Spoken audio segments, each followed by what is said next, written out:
भौतिकता के इस दौर में हम सबको आदत सी पड़ गई है कुछ एक्स्ट्रा की। पेट्रोल में हमें एक्स्ट्रा माइलेज चाहिए होता है, पिज़्ज़ा में हमें एक्स्ट्रा चीज़ चाहिए होती है, शॉपिंग में हमें एक्स्ट्रा ऑफर्स चाहिए होते हैं। अब सवाल ये उठता है कि क्या शादीशुदा ज़िंदगी में भी हमारे दिल को या हमारे जिस्म को चाहिए होता है कुछ एक्स्ट्रा? क्या यही वजह होती है एक्स्ट्रा मैरिटल अफेयर्स की? आज इस दिलचस्प विषय पे हम बात करेंगे हमारे रिलेशनशिप कोच निखिल के साथ और जानेंगे उनसे कि क्या ये सिर्फ एक चाह है या एक fashion. So Nikhil, hi Vartika, diaries by Vartika में आपका बहुत बहुत स्वागत है। Thanks Vartika for calling me, it's a pleasure. Yeah thank you so much Nikhil. It's a very sensitive, very interesting and trending subject. Yes. Extramarital affairs. So, जैसा कि अभी मैंने बोला कि what is this extra? वर्तिका, सबसे पहले तो वो लाइन सुनी होगी, ये दिल मांगे मोर। ये दिल मांगे मोर। So, जिस दिन दिल मोर मांगना बंद कर देता है ना, आपकी ज़िंदगी बोरिंग हो जाती है, एक ठहराव आ जाता है। लाइक कहते हैं कि जब आदमी रिटायर्ड होता है तो उसकी ज़िंदगी बहुत बेजान सी हो जाती है। So, that extra in your life, in your relationship is always wanted. It's always required. The only thing is कि हमें इसको पहचानना और समझना बहुत ज़रूरी है। आप इसको क्या वैलिडेट करते हैं? See, मैं वैलिडेट करता हूँ। It depends सामने वाले जो मेरे को देख रहे हैं वो अपने थॉट प्रोसेस से इसको कैसे लेते हैं, ठीक है? क्योंकि ज़िंदगी जीने का नज़रिया, चीज़ों को, रिलेशनशिप को समझने का नज़रिया हर इंसान का अलग अलग होता है। But I must say one thing कि स्टॉप जजिंग। सही और गलत सबके लिए अलग अलग होता है। So that is one thing. जो भी इसको देख रहा है, डोंट जज people. It's your identity, your life. Live your life the way you want to, live your relationship the way you want to, not what I say और what we talk. अक्सर ये कहा जाता है घर की दाल रोटी से मन भर गया है। वेल, ये बहुत पुरानी कहावत है और फैक्ट यही है कि चलो, अभी तक इसको बहुत छुपा के रखा जाता था। जब हम बड़े होते थे, बच्चे होते थे, तो हमको सिखाया जाता था कि भाई आपकी जब शादी होगी, दैट वाज द टाइम जब आप पहली बार सेक्स करोगे। Yes, right. यस, यहाँ पे बात आ रही है physical extra. Yes. Is that extra नमक विच माई बॉडी नीड्स। क्योंकि हमें एक चीज़ समझनी बहुत ज़रूरी है कि जिसको हम सो कॉल्ड प्रोहिबिटेड कहते हैं, सेक्स कहते हैं, वो आदमी की बेसिक शरीर की ज़रूरत है। और उसको जब तक आप फुलफिल नहीं करोगे तब तक आप अपने बाकी रिलेशनशिप को जस्टिफाई नहीं कर पाओगे, उसको 100% नहीं दे पाओगे।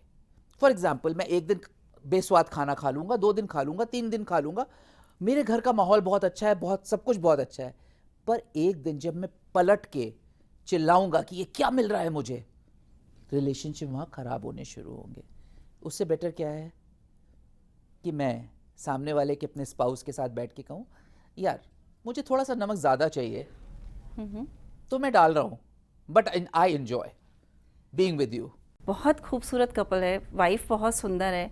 सबको लगेगा कि अगर पता लग जाता है कि बड़ी प्यारी वाइफ है, इतना अच्छा घर का काम करती है, शी इज़ वेरी ब्यूटीफुल, कोई कमी नहीं है, फिर भी इसका पति जो है वो बाहर इस तरीके की चीज़ें कर रहा है, उस समय के लिए ये बात कहाँ साबित होती है कि मैं तो दाल रोटी खा रहा था तो मैं बाहर गया, अब तो आप पनीर भी खा रहे हो, 56 भोग भी खा रहे हो। सी वर्तिका, यहाँ पर अगेन थोड़ा सा है कि खूबसूरत होना, एक दूसरे के साथ मेंटली सेट होना और एक बहुत अच्छी रिलेशनशिप जीना साथ में, और एक फिजिकल लेवल पे इंटीमेट होना, ये 2 डिफरेंट चीज़ें हैं, ठीक है? अब आप इसको इस तरह से समझो कि जब हमें, स्पेशली लड़कियों को, आज भी कहा जाता है कि जब आप एक so called institution of marriage में वॉक इन करते हो तो आपके लिए sex is only your husband. Yes, आज लड़के को भी यही सिखाया जाता है, ठीक है? अब एक बात बताओ, अगर, and sex is a performance, it's nothing else. आपका टाइम 2 मिनट हो सकता है, 5 मिनट हो सकता है, 15 मिनट हो सकता है, राइट? अब for example, my timing is 5 minutes, but my wife demand is 15 minutes, okay, right? आप एक दिन उसको छोड़ दोगे अनसेटिस्फाइड, 2 दिन छोड़ दोगे, 3 दिन छोड़ दोगे, 4 दिन छोड़ दोगे, अल्टीमेटली या तो ये रिलेशनशिप खराब करेगी, वो आपसे बोल नहीं पा रही है, ठीक है, घर में झगड़े शुरू होंगे, प्रॉब्लम शुरू होंगी, क्योंकि हमारे यहाँ एक औरत का या एक आदमी का अपने स्पाउस को ये कहना कि आप मुझे बिस्तर पे सेटिस्फाई नहीं कर सकते हो प्रॉपरली, बहुत गलत माना जाता है, जबकि इसमें गलती कुछ नहीं है।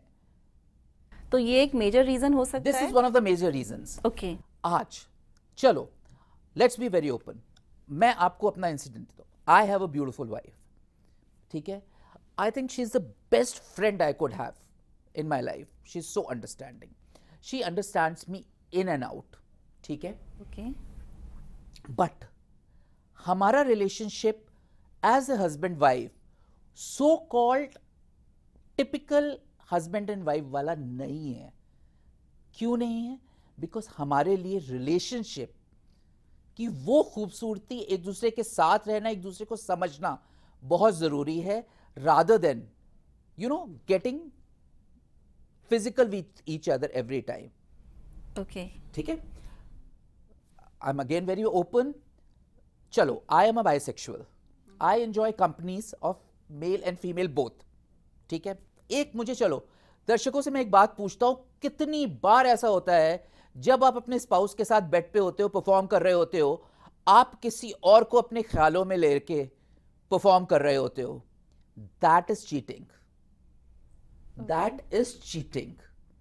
और ये बहुत होता है, हम बहुत फैंटेसाइज करते हैं। जो हमारी सामाजिक व्यवस्था है उसका दोष है या फिर इंसान का दोष है? क्योंकि समाज ने व्यवस्था ऐसी बना दी है कि अगर आपकी शादी हो गई है तो आपको, अब वो अच्छी है, बुरी है, सुंदर है, काली है, गोरी है, वो बेड पे आपके साथ कैसा परफॉर्म कर रही है, बात तो खुद ही कह दी तो कि आपको समाज, जिस दिन आप पैदा होते हो, ठीक है, पहली चीज बच्चा कुछ करता है, उसके माँ बाप कहते हैं नहीं नहीं नहीं ये नहीं करना, गलत है, राइट? शादी क्या है मुझे बताओ। अभी तक चलो फिर भी पेरेंट्स अब थोड़ा फॉरवर्ड हो गए हैं, बट अभी भी बहुत सी फैमिलीज ऐसी हैं जहां पे बच्चों को कहा जाता है शादी किस लिए है, किस लिए? Yes, more about sex, more about sex, having kids, family. तो कहते हैं कि बच्चा, लड़का 24 साल का हो गया, जब उसकी डिजायर्स सबसे ज्यादा है, इसकी शादी कर दो नहीं तो भटक जाएगा। आपने क्या किया अपने बच्चों के साथ? बिना उनकी डिजायर्स को जाने, बिना उनको ये एहसास दिलाए, उनको भी तो पता होना चाहिए ना उनकी डिजायर्स क्या है, आप उनको किसी के साथ भी बांध देते हो, फिर अल्टीमेटली प्रॉब्लम्स तो होंगी। और वो प्रॉब्लम्स क्या हो रही हैं? क्योंकि आप, सोसाइटी ने और हम सब ने ये बोल दिया है कि ये गलत है, ये गलत है, गलत है। एक आदमी जो उससे रिलेशनशिप से बाहर आना चाहता है, वो कुछ ऐसा करता है जो गलत होता है, उसको छुपाने के लिए कुछ और गलत करता है, उसको छुपाने के लिए कुछ और गलत करता है। जो आजकल सिचुएशंस हो रही हैं, इसका मेन रीजन ये है कि हमारा बेस, देखो टाइम के साथ हर चीज को बदलना बहुत जरूरी है, राइट? ठीक है, आपने बोला औरत आगे बढ़ गई है, ठीक है, जब इंडिपेंडेंट हो गई है तो औरत के पास भी ये राइट होना चाहिए कि मुझे बिस्तर पर पति इस समय चाहिए। जब आदमी कह सकता है तो औरत को भी कहना चाहिए। कहते हैं फीमेल का नो तक बात कोर्ट तक पहुंच गई थी। No means no. क्या आदमी भी कह सकता है? आदमी भी कह सकता है। और सबसे बड़ी चीज, एक बात और वर्तिका बताओ, आदमी का अगर मूड नहीं है, ठीक है, तो उसका नो तो उसका परफॉर्मेंस में हो जाता है ना, उसे तो नो कहने की जरूरत ही नहीं पड़ती है।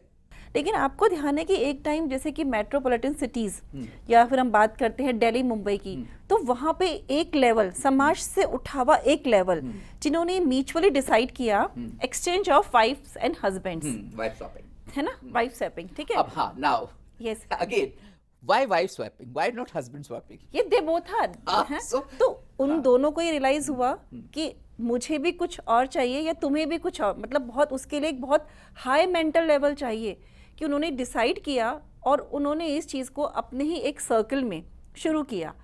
उससे उनको ये लगा कि हमारी ज़िंदगी ज़्यादा बेहतर हो सकती है। डू यू थिंक दैट कि क्या है कि आज मेरे सामने ये कप रखा है, मेरे को लगता है ये कप बहुत खूबसूरत है, इसमें जो ड्रिंक है बहुत अच्छी है, जब तक कि मैं सामने वाले के कप को नहीं देखता हूं, उसकी ड्रिंक को नहीं चखता हूं, मैं 100% श्योर नहीं होता माइन इज द बेस्ट। आप समझते हो? यहीं पे एंड इस तरह से वाइफ स्वैपिंग, जो मुझे जहां तक आइडिया है कि अल्टीमेटली इसने उन रिलेशनशिप्स को हेल्दी बनाया, बिकॉज वो कपल है जो इस चीज तक पहुंच चुका है कि getting physical is not all about relationship. रिश्ता खाली फिजिकल होना नहीं होता। Just 0.5% of relationship is that physical. आप 24 घंटे में, या कहता हूं मैं महीने में, कितने घंटे या कितने मिनट फिजिकल होते हो एक दूसरे के साथ? इंपॉर्टेंट बाकी टाइम है ना जो आप बिता रहे हो एक दूसरे के साथ, ठीक है ना। लेकिन आप, समाज ने, सारी चीजों ने इस चीज को इतना बड़ा हुआ बना दिया है कि इस एक चीज के कारण आपके रिश्ते खत्म हो जाते हैं, आपकी लाइफ खत्म हो जाती है, औरत को उल्टा कह दिया जाता है, सब कुछ कह दिया जाता है ना। आदमियों को जल्दी कुछ कहा नहीं जाता क्योंकि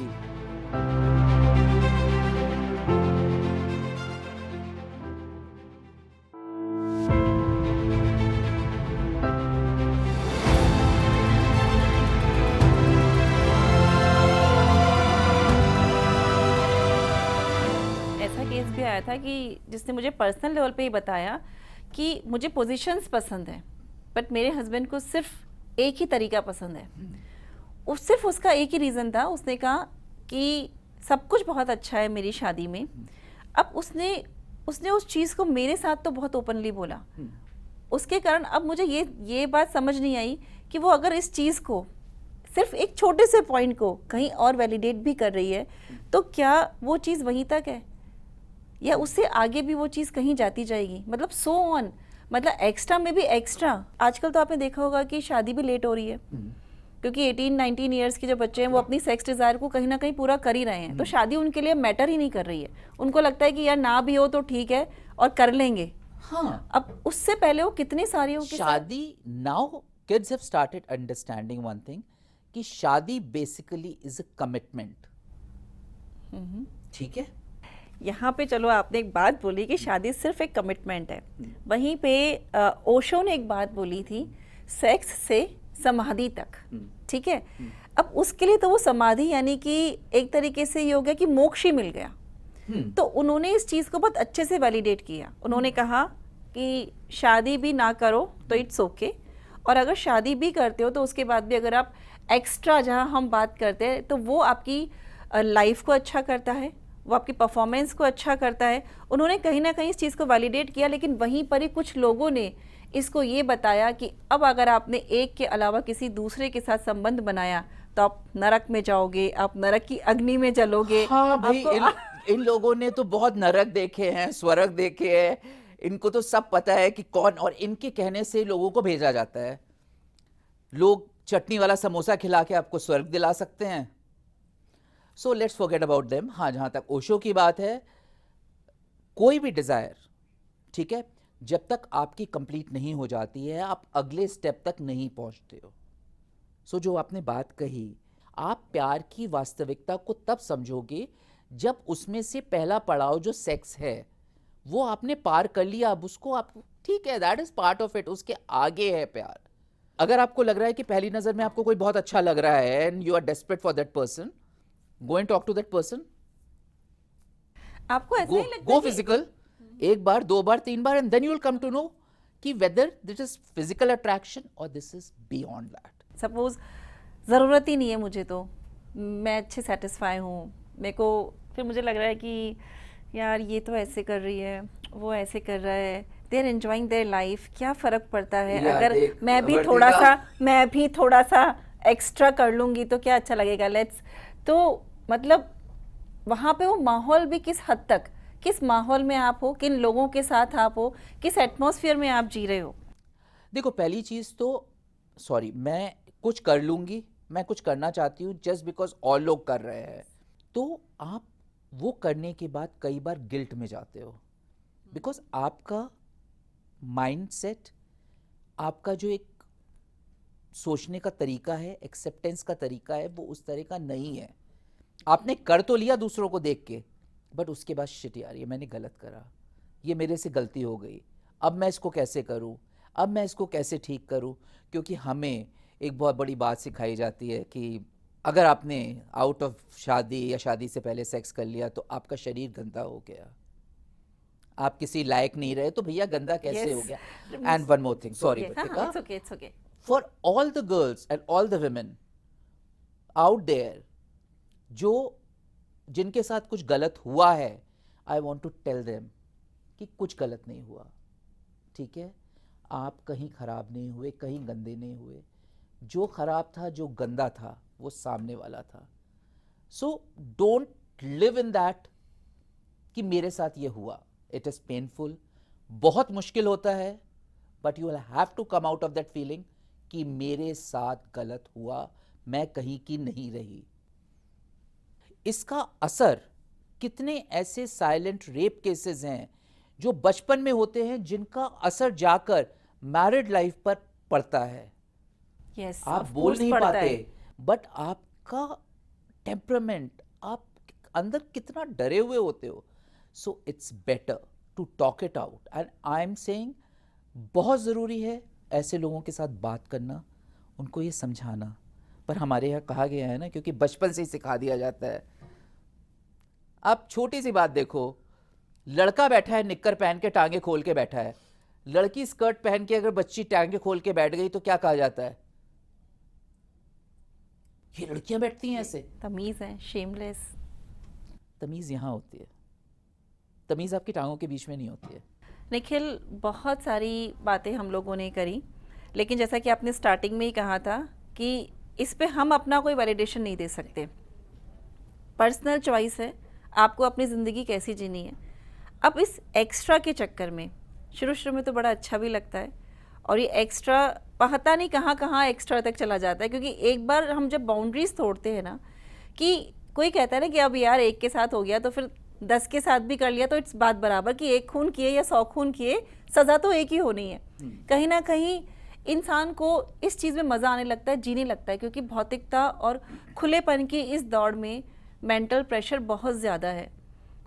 तभी शायद जो सेक्स वर्कर हुआ करती थी या आज भी होती हैं, तभी मेल्स ने उनके पास जाना शुरू किया, और कहीं ना कहीं अपनी हर चीज़ को, चाहे वो दिमागी तौर पे बॉस से झगड़े की चीज़ थी, या फिर आप ये कह सकते हैं कि घर का झगड़ा था, उन्होंने हर तरीके से अपनी फ्रस्ट्रेशन को, या उनको चाहिए कि मुझे इतना वाइल्ड सेक्स करना है तो यहाँ मैं बहुत अच्छे से कर सकता हूँ, या ये मुझे कुछ नहीं बोलेगी, इसके साथ आप उसके लिए पैसे दे रहे हो, इसके संग मुझे एक इमोशनल कनेक्ट मिले या ना मिले, या कई बार तो ऐसा होता है कि वहाँ इमोशनल कनेक्ट भी मिलना शुरू हो जाता है।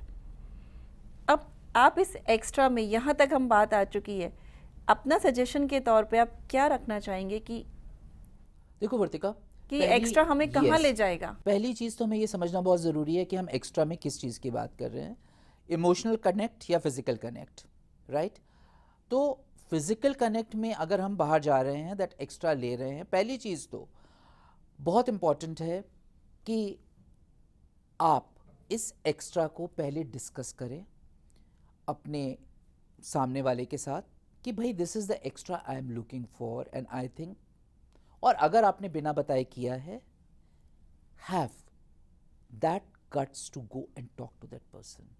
उस समय रिलेशनशिप हो सकता है, बिकॉज सामने वाले को जब एक आप शॉक दोगे तो वो 100% हो सकता है, नहीं वो रिएक्ट करेगा। बट देखो, हर अच्छा रिलेशनशिप एक समझदारी और एक दोस्ती पे टिका होता है। पहले तो आप अपने रिलेशनशिप को उस लेवल पे लेके आओ। उस लेवल पे अगर आपका रिलेशनशिप है तो सामने वाला आपको समझेगा, विच इज़ वेरी इंपॉर्टेंट। आज चलो मैं कहता हूँ मैंने ऐसा कुछ किया, मेरी वाइफ कहती है कि you have done it out of the marriage, मैं इस शादी में नहीं रह सकती, right. But yes, we can be good friends, agree to it, because आपके लिए एक्स्ट्रा वो इम्पॉर्टेंट है, बट उसके लिए उसकी आइडेंटिटी हर्ट हुई है, ठीक है। बट अगेन, अगर आप दोनों ने एक दूसरे को समझा तो आप बहुत खूबसूरत फ्रेंडशिप का रिश्ता निभा सकते हो, बिकॉज दैट फिजिकल तो आपके बीच में ख़त्म हो ही गया ना। जी। ठीक है ना। अब जहाँ तक इमोशनल कनेक्ट की बात है, तो जिन फैमिलीज़ में, जिन स्पाउसेस में this emotional connect is not there, ठीक है, वो इस इमोशनल कनेक्ट को नहीं समझेंगे, right. If I have friends जो शाम को मिलते हैं, who talk about XYZ things, जो हमारी लाइन है, मेरे को उनके साथ खुशी मिलती है। I move around with the women जो मेरी तरह से बातें करती है, बहुत फिल्मी टाइप है। घर में मुझे एक ठहराव मिला हुआ है, लेकिन मुझे कुछ फिल्मी भी चाहिए, ठीक है, but then I am coming back to home now, यहाँ पे फिजिकल कुछ नहीं है। सो ऐसे में स्पाउस के लिए ये समझना बहुत ज़रूरी है, एक दूसरे के लिए, चाहे वो हस्बैंड हो या वाइफ हो, कि उसकी एक आइडेंटिटी है, और वो आइडेंटिटी तभी ग्रो करेगी जब उसको वो नरिशमेंट मिलेगा, ठीक है। तो कोई भी रिश्ता खूबसूरत तभी होता है जब वो बांधा नहीं जाता। जब आप बांध देते हो ना किसी भी खूब चीज़ को, वो बाहर के लिए लाइक बॉन्जाई, मेरे को बॉन्जाई लगता है बहुत फेक है, इतने एक्सपेंसिव हैं, हाँ फेक है, बिकॉज उनको बांध दिया गया है। वही पेड़ जब बाहर है तो खूबसूरत हैं, खिले हुए हैं। सो यही रिश्तों के साथ भी है। तो मुझे लगता है निखिल, इतनी सारी बातचीत से कंक्लूजन सामने ये आ रहा है कि कहीं ना कहीं रिलेशनशिप में अगर आप हैं तो एक तो बंधन को जकड़ के मत रखिए। अगेन इसमें कर्मा थ्योरी भी आती है, जो कि अलग ही सब्जेक्ट है, उसको हम कर्मा थ्योरी से भी कहीं कनेक्ट कर सकते हैं। दूसरी बात ये आती है कि इसमें जो साइकोलॉजिकल काउंसलर्स होते हैं, जो हमारी काउंसलिंग करते हैं, हम उनकी हेल्प भी ले सकते हैं, ताकि वो हमें बेटर समझा सके कि हम अपनी इस लाइफ में एक्स्ट्रा के चक्कर में क्या चीज़ कर रहे हैं और क्या चीज़ हमें नहीं करनी चाहिए।